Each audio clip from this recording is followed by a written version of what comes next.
Chapter 9. Caleb POV. I opened the door and entered with my sister waiting behind. Run owner POV. We were scared when we heard a noise at the entrance. Just then, my son entered. Caleb POV, main character. When I sighted my mummy, she ran to me and gave me a long hug. I checked around the hideout and saw about 15 people in here. Mrs. Parker, signs. Where is your sister? Me, signs. Here she is, I said, pointing to her as she walked in with the other lady. My mummy gave her a hug also. I bowed my head alongside my sister and Linda, and the people inside the hideout waved their hands back and bowed also. It is a sign of greeting.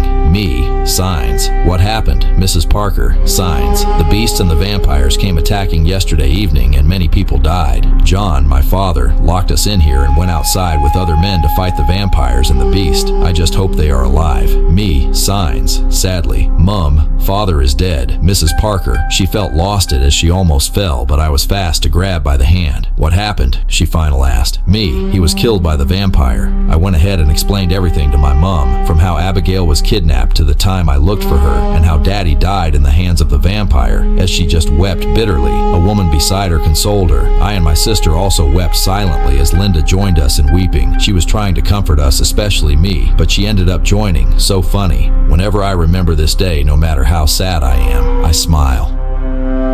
Caleb POV.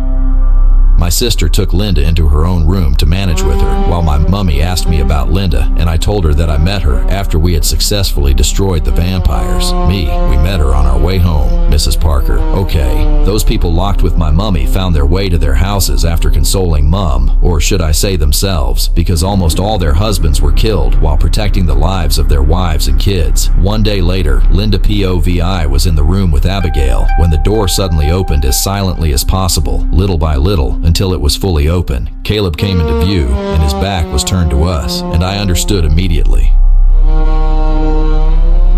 He wouldn't want to walk in on his sister naked. His sister came down from the bed and touched his shoulder, and he turned to face us. He entered into the room and sat down on an old chair in Abigail's room.